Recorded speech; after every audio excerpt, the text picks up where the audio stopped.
96 F250 7.3. Here I'm going to put the hub assembly back together. Putting grease all over the shaft and on the axle seal there. Just a real thin layer here. And I'm putting it on the backside of the spindle. I'm putting it in the seal where the axle seal sits, and then actually around where the bolt holes are there, just so it doesn't seize on.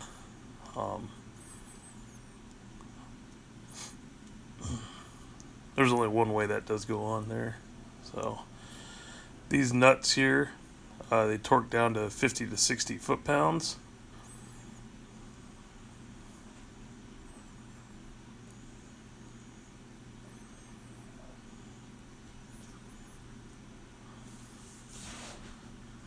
And you always want to go over them at least twice there.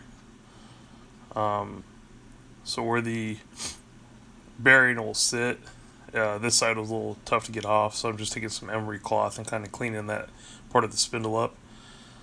Use a little brake clean there.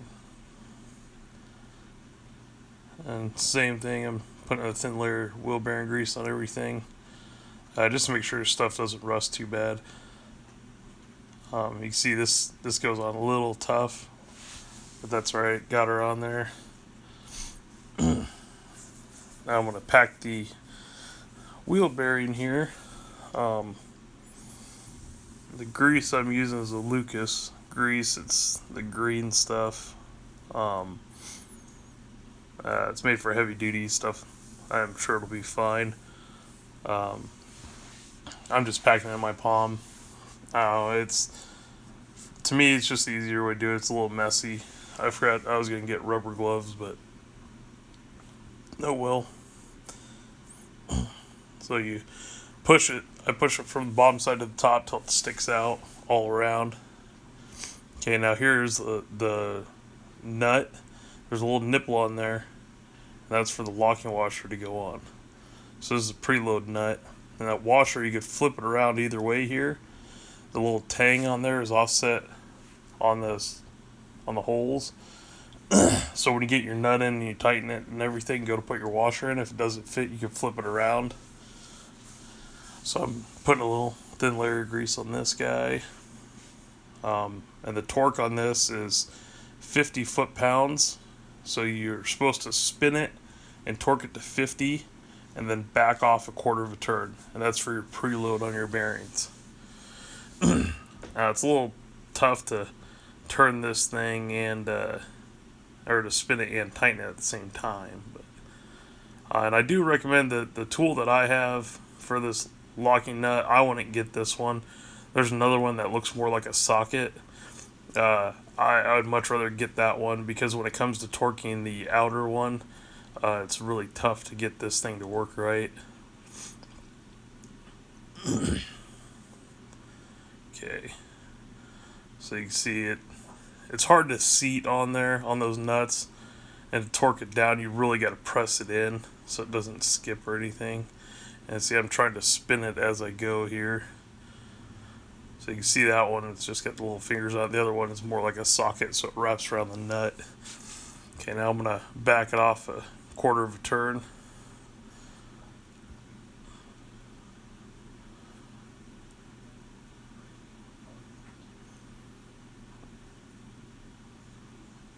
See, I got to push in pretty hard to get that thing to seat right.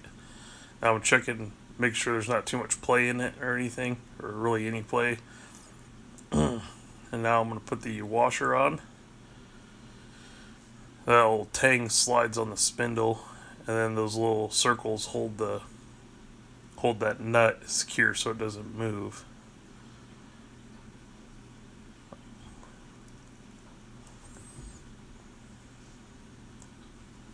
So that way it didn't line up, so I'm going to pull it up and flip the nut around here.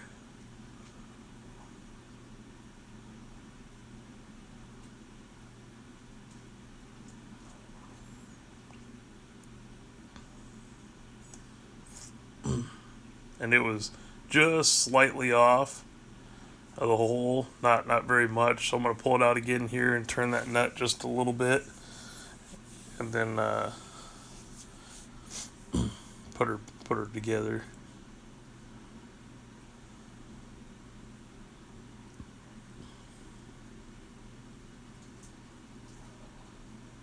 Just a little bit.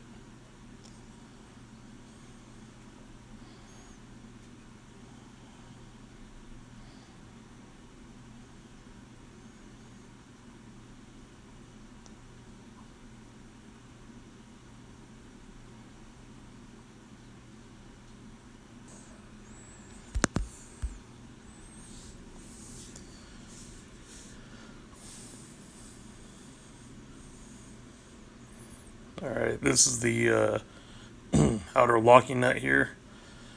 So this thing torques down from 160 to 205 foot-pounds. You know, that holds everything in. It's not going to affect your preload or anything like that. And this is, with this socket that I have, it's kind of a real pain to get this thing to tighten in. You got to put a lot of inward force on it, and you know, I did get it to click on me, but I tell you, it wasn't.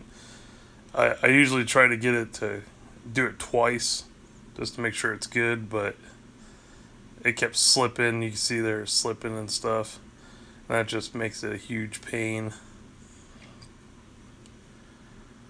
So I just basically got to click once and called it good. Yeah, I really wish I would have got the other socket, but oh well, it works, I suppose.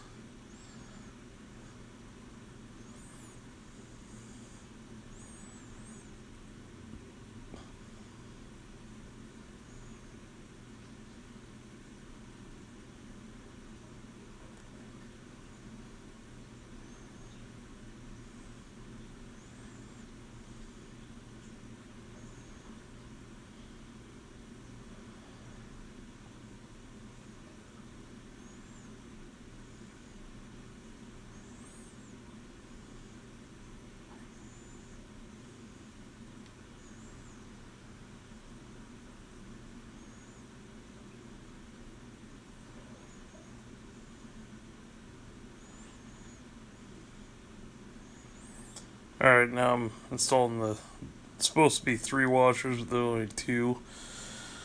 So I'm missing the first one that goes in.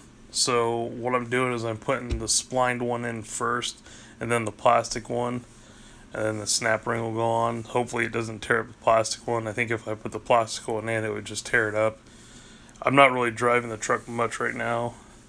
I'm going to go to a U-Pull it this weekend and see if I can find the parts there. I went to my local one, but they only had one truck and it was all stripped apart already, and that was the parts that was missing. I did get a new preload nut for my driver's side because the little nipple was wore down. So I do have one for that. I gotta pull that back apart and put it on. Shouldn't take too long. So now snap ring. So it's supposed to be 3 washers, only 2. But I guess it's gonna have to work for right now.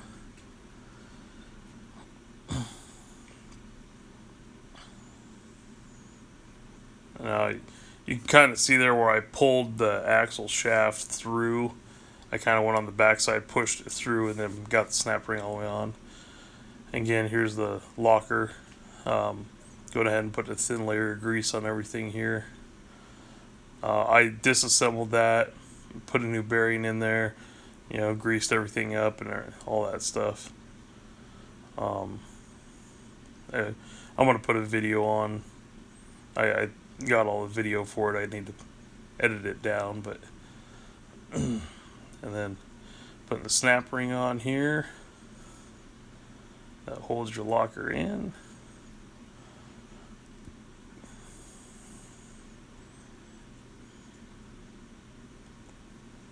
Just make sure it's seated there. Okay, and then putting the locking mechanism on there. The These screws don't tighten very tight. They just screw into the aluminum housing, so you don't want to kill them.